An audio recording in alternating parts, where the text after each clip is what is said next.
Hi Xavier, I'm Tyson. I'm Colin. I'm Brian. And I'm Adam.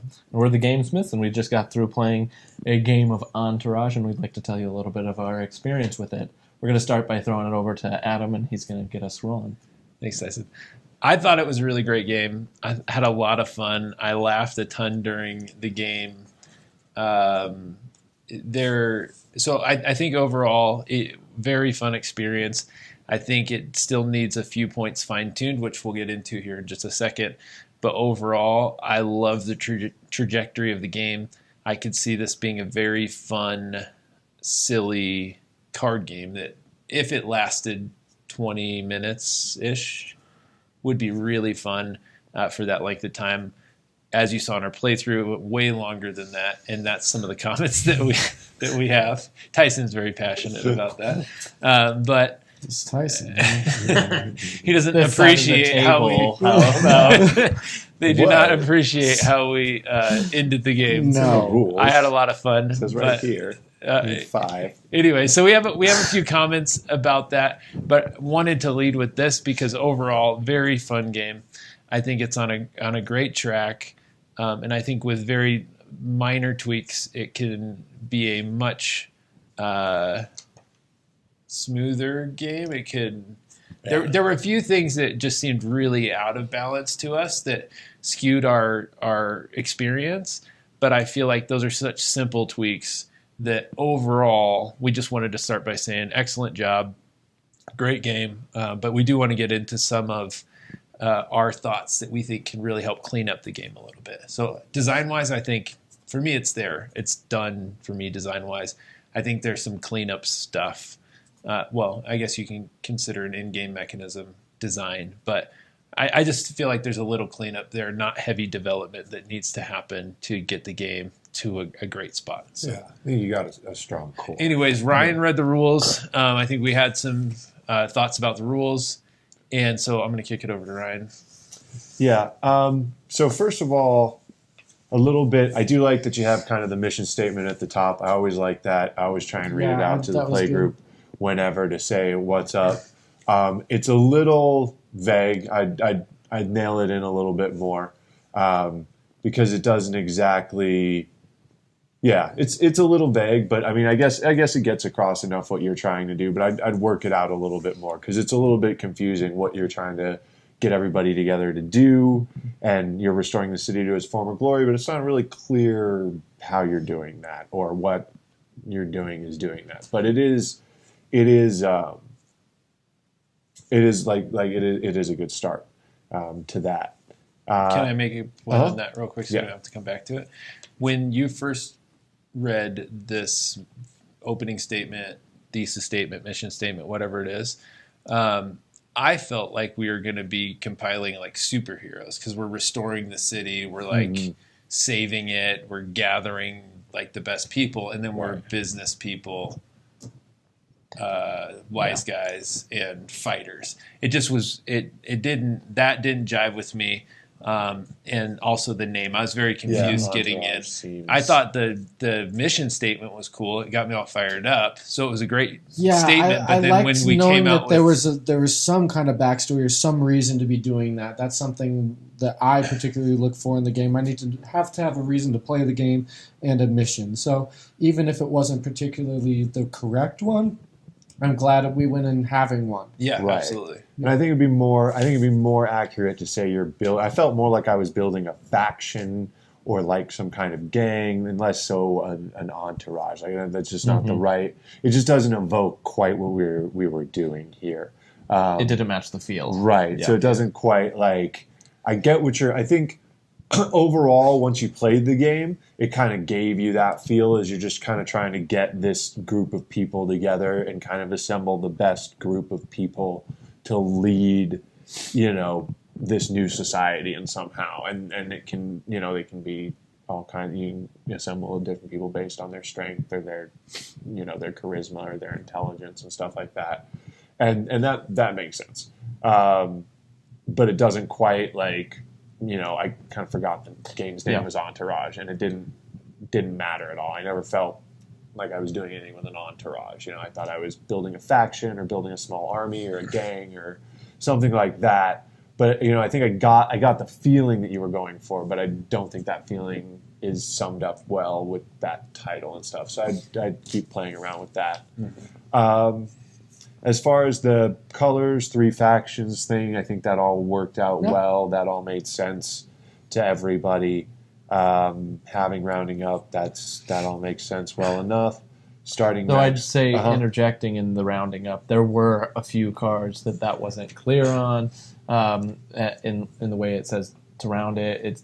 Some said specifically cut this in half, and you have to go to the rules to realize what that's going to be. I do think there are some math issues with the game, like cut it in half and then the percentage at the end game stuff. I think there's some math issues that need to be worked out. Yeah, but I don't see a problem with rounding as long as it's clear both on the cards and in the rule. Right, and I would do. I would, as you continue to like design the cards and stuff like that, I would generally do. If there's room for it, like Magic the Gathering will do it a lot, where they use certain words a lot, and if there's room for it on the card, they'll explain exactly what that word means. So whenever you say deal, character loses half, if there's still room on the card because you didn't fill it up with art and stuff like that, and you have the character room, then in parentheses put round up. But in, or always round up, when there's space on the card to so you're kind of teaching him throughout the game, even though you leave it off some. It's just a reminder text is what it's called. And make sure there's that. And I think that's a really effective way of doing that. And then speaking to that, also make sure that everything is real clear about your wording. Towards the end, Adam wasn't sure exactly how many points he had because the hosts weren't like, whoever has the single most powerful host. Boxers was like that as and well. Boxers and scientists were all like that. And the way that I read it was whoever had the single most powerful, the one host with the single most points, were the only ones that got to score But that points. was not how I understood it either. These two guys both understood it. Whoever had the most combined points. Well, and Boxer even says the most total host in it. points. Yeah. Like Boxer specifically has a word in it that says total that was a little bit confusing to me because I understood that to mean, so like it says, only the team with the highest total Boxer may score any Boxer. So any Boxer means so that means category that if he has 2 Boxers, like in that game, he had 2 Boxers, but I also had a Boxer that was 7. Yeah. He had an 8 and a 9. So because he had the 9, he got to score the 9 and the 8, and I didn't get to score my 7. And I get that. I get how it can be read that way, but I also see the word total as being that kind of throw-off. There's a couple of things in all of these types of cards that have that unclear nature that needs to be cleaned up. Right. Make it clear either only the player with the highest highest single Boxer, or the single Boxer character scoring the most points can score any Boxer, or only the character with the highest number of combined Boxers can score any of their Boxers. So make it very clear on stuff like that. And I think what you've gone for here, and to be perfectly honest, I was a little nervous when I got your rule sheet and it was so short, and I'm just like, it better play out well on the cards. And that's a totally fine way to approach it. You could almost play this game without the rule sheet, just using the cards. All the rule sheet really tells you is, how many cards to draw each turn and how many cards to play each turn. But other than that, most of what you have is on the card. So make sure your card text is very clear as to what it does, because there were a few feel bad moments, I thought, for everybody where they didn't quite understand what they were playing, and they laid it out, and they're just like, ugh. Oh, that didn't work. The all the trap cards I had, I kind of was thinking I could flip them up if I wanted to or if I didn't, but the way they read were, if somebody attacks you, this happens. And so you couldn't. I don't know if that's what I mean. You saw it happen in the game where I had 3 of them, and Colin played 1 card against me, and the way we kind of read it is, I guess I flip them all up, and there was nowhere else that said anything that you only flip 1 up, or you flip one of your choice up, or you flip the first one, or you randomly pick which one right. goes So we don't on. know, or all of them. Maybe all of them are supposed to go off, and that's fine. And maybe that was on me for not reading it a little because that was on there. So well, and I fell victim to the same thing. I built a whole strategy yeah, around total host points and then prolonged the game by probably about an hour trying to compile all my host points, only to realize that none of them scored at the end of the game. Well, I mean, we both thought. Yeah, I thought that as well. So we are split on how to interpret the host, scientists, and Well, boxers. does the host read differently? Yeah, same way as the boxer. It reads the same way. So yeah, you would replace- you would have scored all those Right. all those hosts. right. Well, but I stole the but one. then you stole the big highest one, so then- right. But we still disagree on what that means. Anyways, Right. That's fine. Point being, if you know any Magic card players, go talk to them about your cards because they are freaks about how a card should be read. Yeah. Yeah. Seriously, like I agree. Games I've designed, like I've played it with a Magic player, and they're just like ripping my cards to shreds. Every single Magic player You I've need met to be clear is and just, like, concise. Everything so needs to have a crazy direct about meaning cards. that everyone can understand. And So if you can convey that in your cards, you're golden, and you don't need a huge rule, Right. like as Ryan said. I think you're close. And I think all we're saying is, in general, is do a whole pass on all your cards, make them really crystal clear. Because, like Ryan was saying, a lot of your rules are explained in the cards, and so it's very important. And there was, with the card construction, there's one other thing that I wanted to hit on was that there are ways to do that without using text even. You can use iconography in a really efficient way to be able to enable some of this. That was actually, as Ryan was explaining the game, there was a lot of cards that I was looking at, and I was like, oh, that could be represented by this type of symbol, or that could be represented like this. And so when you have the same type of symbol, if you're going to have a rule sheet, you can always put a legend that clarifies any nuances as well when they hit that. So, I did think you should reference. Oh, go on. You were going to say something. Yeah, I was going to say, like, as far as staying on Magic, certain cards, like some action cards you had that seemed to stick onto a person, like those would be enchantments in Magic. And they'd have a different symbol than something that gets played immediately and then goes into the discard pile. So, but everything was just green, and it was hard to say, okay, well, does this go away? Yeah. And going into like the cripple card that reduces the hand size by 1. It's like, does that stay? Is that constantly on me? Is that like a curse? right. And if so, there's no way to get rid of it. And that's a problem. Right. Which I actually, with the cripple specifically, don't see it as a problem, except when the game is an hour and a half long. Right? Like it can last throughout the game in a 20-minute game. I don't see that as a problem. But for an hour and a half, and you can't do anything about it. It does. I do think you do. That one thing that you touched on, I agree. You did well with that on the character cards, because they all had their different colors, and then the ones that were all colors had an all color border. So that was really good. Mm-hmm. But yeah, similarly, so you can keep your black border for effect cards, but yeah, like Colin was saying, color code the backgrounds maybe to say that this is one that sticks on a character, this is one that affects a player, this is one, and you don't even necessarily have to spell that out. After people play it long enough, they'll pick it up subconsciously, because it'll still say, do this to a player. The other thing is always specify, only some cards specified how long effects lasted. There were a handful of cards that say do this till end of turn, do this till end of turn, and then there were cards like Cripple that says -1 with no thing, and there's plenty of room to put on there for the rest of the game or until end of turn. So make sure any effect is clear how long it sticks on, or how long it lasts, as far as being clear on the cards. Yeah. Can I say something about the rules real quick? Uh-huh. So one thing that confused me right off the bat was when I looked at my hand and I saw host points, scientist points, or I saw boxer points and host points. And I didn't understand, because once we got the breakdown of the rules, I didn't understand what a host point was. It was obvious to me it was a category of point, but I didn't know And what that meant. Professionalism So we had to point, figure that out. I just think you could put really simply in the rules, like host point, this is what a host point is, or host, scientist, and power and fighter boxer Or points. just give an And example. this is what it is. So because there was instantly that confusing moment for me, and there's so many of those cards in the game to have not a whole lot in the rules about them, or is there? Did I just miss that? No, it says right here there are 3 classes in the game: wit, glasses in yellow, professionalism, businessman in purple, and strength, fist in red. So those are the categories. But boxer or scientist, yeah. They sounded like a very significant category of the game that was never mentioned in the rules. Right. So it was an immediate.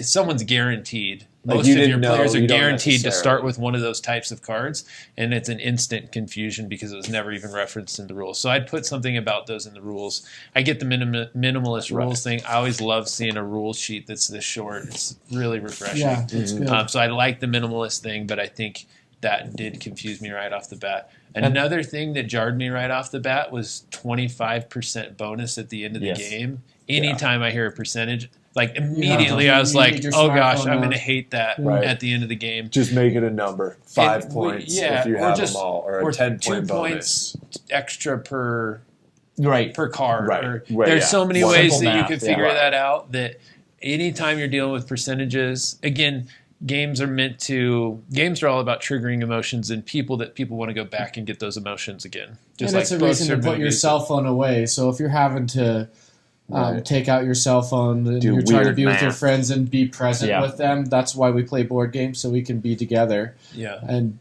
not be on the phone. But I mean, and we got to some weird decimal for Ryan. You'll see it at the end of the playthrough, and we're just like, and I just hate that feeling. Agreed. But the thing is, as the designer, you need to be doing the math. There does need to be math done. That 25%, I do think you should be doing that, but you should get the average of 25% of whatever the end game score usually happens to be. So if that's on average, somebody gets 5 points or 10 points for completing that each game, you need to figure out what that average is, because that's part of that whole design process. Because then it's simple to say, whoever collects this many of their color and completes that set will automatically get this amount of points, and it just simplifies it.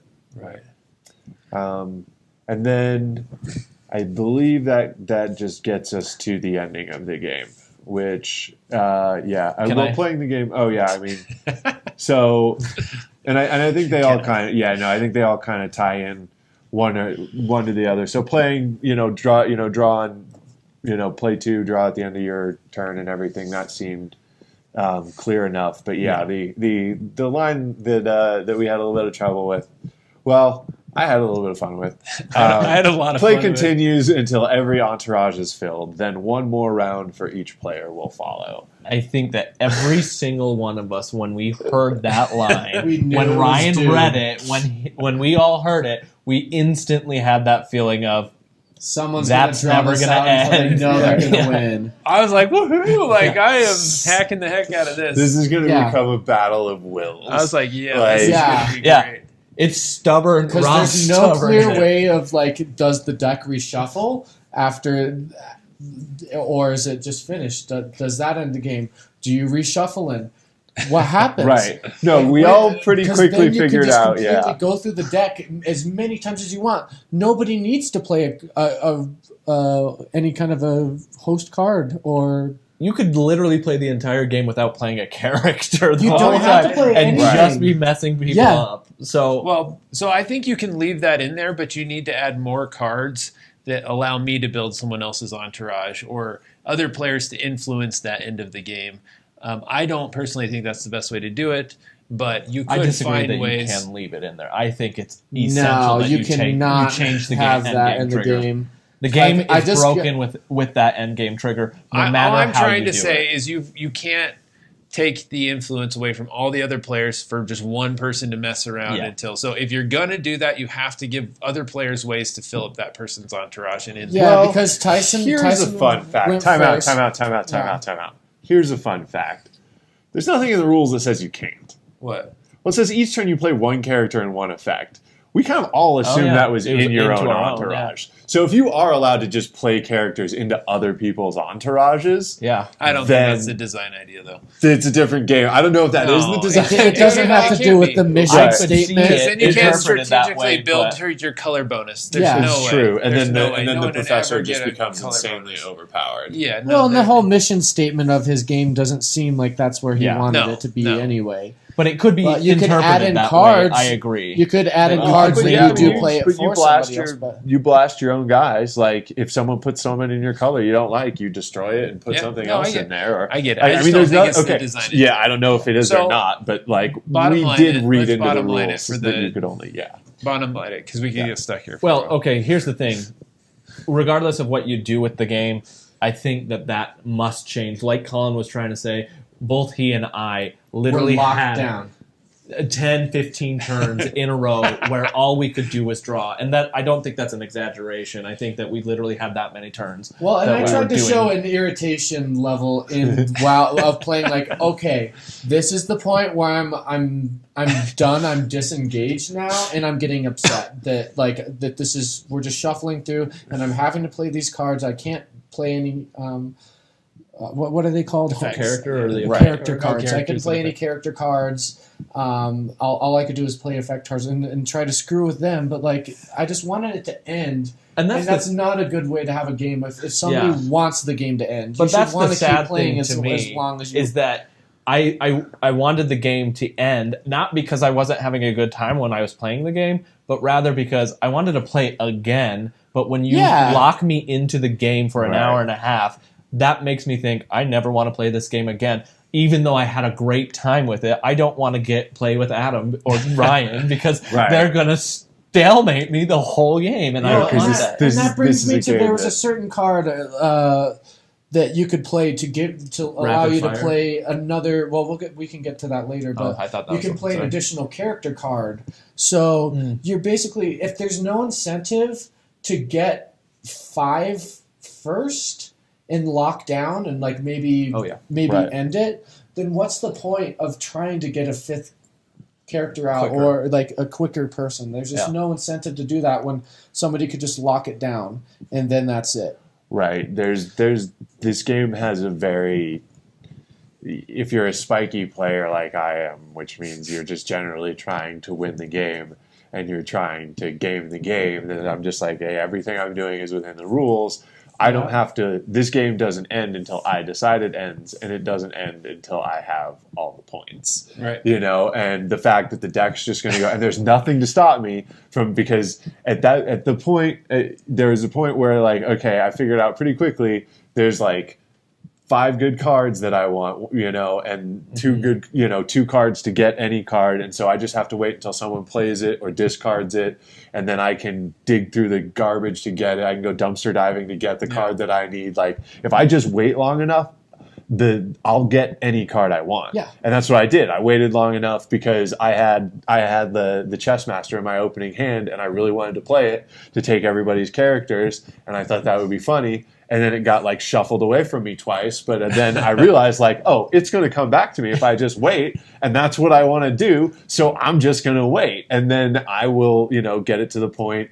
And then, you know, you're taking from other people. So me closing out mine took one away from Adam. And so the game kept going. And it's even really difficult just to, like close the game out. Well, and it worked like that. because it guarantees that the person who is most stubborn is going to win because they're going to find the way to win. They can look. All the points are on the table. Everyone can see what's except there. for my one that was face down. Sure. Yeah. That was not. Yeah, that was one variable where we didn't know. But like everyone can see the points and scores. We're like, he already knew. Oh, Colin is no problem at all. Like he has hardly any points. Right. Adam is potentially a problem in Tyson. If he understood the game. Right. Which apparently I didn't. I think I got 15. And like I'm an explosive player. I lost. like to get everything out and win the game quickly. Like shut it out. Shut it off. I tried to shut out everyone, make them discard everything and discard their hand, not be able to play anything. And in the meantime, build up everything and get to 5 quick. I think you should be able to win that way. And all I had to do was wait until I got my hand back up. And if he did have a character that was really good and I wanted, I could have just waited longer enough to get the spell to destroy it, put it in the garbage, and then wait till I can go dumpster diving again, get it back out. Like, I actually did that. Like, Tyson played the chess master. I destroyed it and then went and got it back out of the garbage because that was the card I wanted. And I'm just like, no, I'm going to do this. This is how I'm going to play. And everybody gets to sit here and watch me do this. And I get to hold you all hostage. And we all know because we all got to see the cards that were being played. But I think that was good for the playtest. We got to see so many interactions. I think that was a positive. No, and like ultimately it was fun, and it, you know, is a lot of my fault for being shitty, but. But I want to point there's an opportunity. There's a very exploitable opportunity to do that in here that can be closed pretty easily by just putting some kind of reshuffle the deck once and then it ends. Or because I think reshuffling once is fine, but I think endlessly reshuffling, there just has to be some evidence to be like, okay, I'm not going to be able to get to that chess master without reshuffling the deck 6 times. So I have to figure out another strategy. Yeah. Well, and I wanted to point out that what you were saying is that you had this strategy that you wanted to pull off and work. Colin had a different strategy of that power explosive out. My strategy was to be this sleeper strategy, which was different because I knew I wasn't going to get all the colors I wanted, so I wanted to make sure that I was like, oh, you guys aren't thinking I'm going to get a lot, but I've got this face down card, which was a different strategy. Adam had a different strategy as well, which if he understood better, he might have tried to do it better. But like getting and exploiting the hosts and the color, I think that would have worked. I think those are all 4 unique takes, which I think says a lot about your game and the potential for your game, because you've got multiple ways to win, which when you have that in a game, it's really fantastic, especially when executed well. The only thing that inhibits it being executed well is that there's no timer.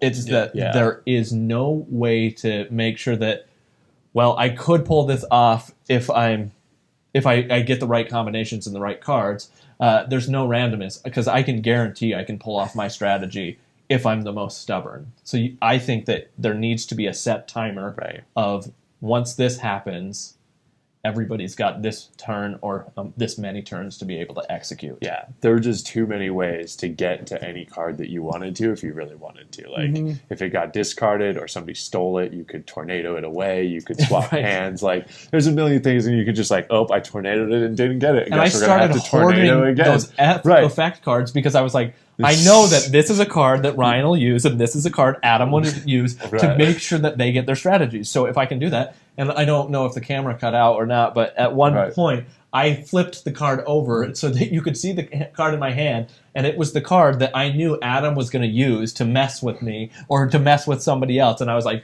well, I can't do anything but play effects on my turn. I'm only drawing cards because I have to sit it out. So I'm going to take this card, and I'm just going to hold on to it.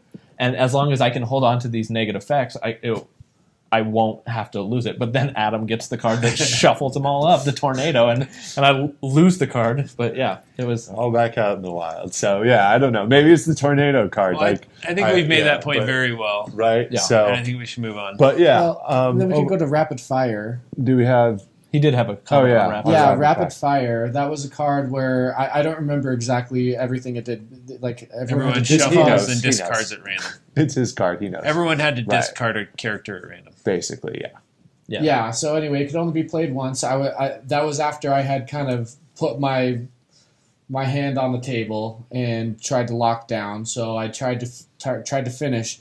It got countered. I internal leaked it. Internal leak it. So that card can't be played ever for the rest of the game now.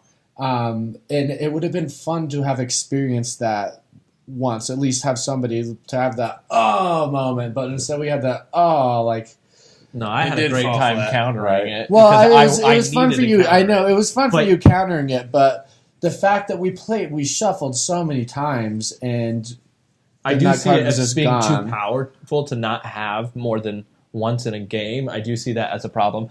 Just like some of the other dumpster diver and use that to go back and grab it, just like we were doing with the Saboteur. Yeah. We could do the same thing with rapid fire if that was the stipulation. So I think that you could make it so that it's immune to like internal leak or something, because it's a one-off card anyway. Yeah. So just let it resolve, because it's disappointing to have that, and then everyone knows that that's the card that you hold on to counter. Right. Like, it's never going to happen because no one's ever going to allow it to happen unless nobody has any card that could do anything. But there's the variables of how many people are holding 6 cards in the deck. It seems like there's probably going to be a good chance that that's going to happen. Yeah.